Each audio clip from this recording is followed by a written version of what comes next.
ओम शांति।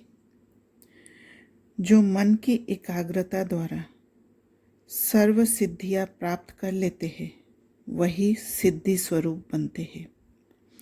मन की एकाग्रता माना जिस तरफ लक्ष्य तय कर लिया है वहाँ बुद्धि को, मन को टिका देना, समझ को ही उसी लाइन में चलाना। अगर समझ इधर उधर हुआ, कर्मेंद्रिय के वश हुआ तो भटकना हो गया। ब्राह्मण जीवन में हम स्टूडेंट बन शिव बाबा टीचर से पढ़ते हैं, इसलिए लक्ष्य है टीचर के मन से जुड़े रहना। टीचर जैसे समझा रहे हैं वैसे समझना। थोड़ा भी समझ भटक गया तो बंधन नीचे लाने की कोशिश करेगा, शिव बाबा से संबंध तोड़ने का कोशिश होगा। मन बुद्धि फिर बेलाइन में चला जाएगा, बीमारी लग जाएगी। इस ज्ञान मार्ग में प्राथमिकता होना ज़रूरी है, नॉलेज। और इस नॉलेज को जब उस एक के बुद्धि के हिसाब से समझते हैं तब अच्छे संग कहलाते हैं। जहाँ नॉलेज का समझ नहीं वहाँ कुसंग है, क्योंकि बुद्धि नीचे गिर जाती है। बुद्धि गिरा तो ज्ञान का असली रस ना मिलने कारण मन भटकने लग जाता है, इधर उधर रस ढूंढने लगता है। तब एकाग्रता नहीं कहेंगे। उचित ज्ञान का समझ है एकाग्रता, और फिर ऑटोमेटिक सिद्धियां प्राप्त होने लगते हैं, सिद्धि स्वरूप बन जाते हैं। मेहनत करने की ज़रूरत नहीं।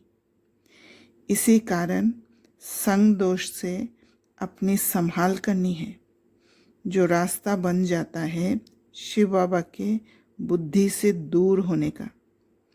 अनुभव हुआ होगा, जिनको इंग्लिश नहीं आती उनके आगे इंग्लिश जानने वाले का इंग्लिश नहीं निकलता ठीक से, पर इंग्लिश बोलने वाले के साथ रहते तो इंग्लिश अच्छी हो जाती है।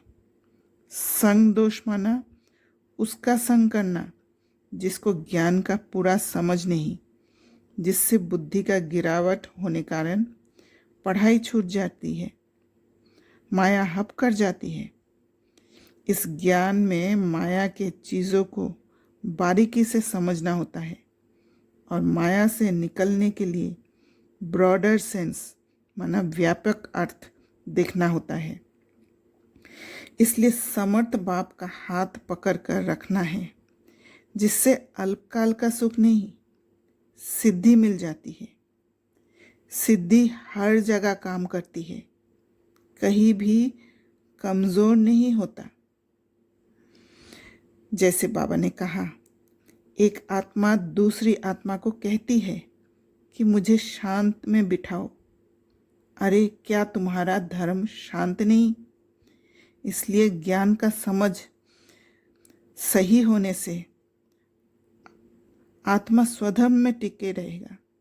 बाहर से मदद की ज़रूरत नहीं है, इंडिपेंडेंट रहते हैं।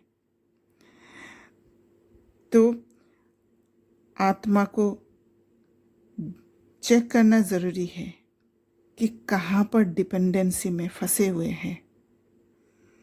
मुख को बंद करके अंदर में शांति लाने की ज़रूरत नहीं होता है।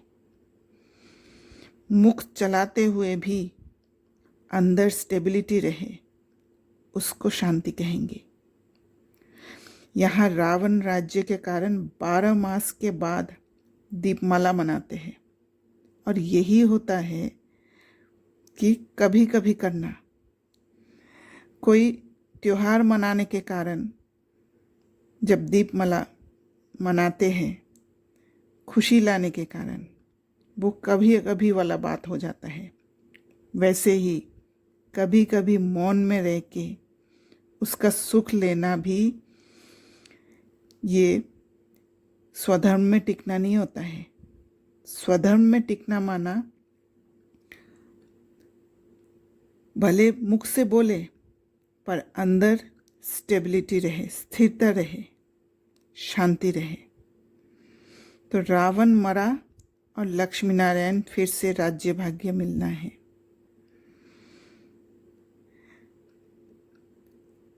लक्ष्मी नारायण का कोरोनेशन हुआ। तो रावण मरा मना ये सारे हठ योग वाले प्रथा मर जाए और ज्ञान का सही समझ आ जाए, उसे रावण मरा कहेंगे। और ज्ञान का समझ से सिद्धि प्राप्त होगा। तो कौन सा रास्ता चुनेंगे, सत्संग का या कुसंग का? अच्छा, ओम शांति।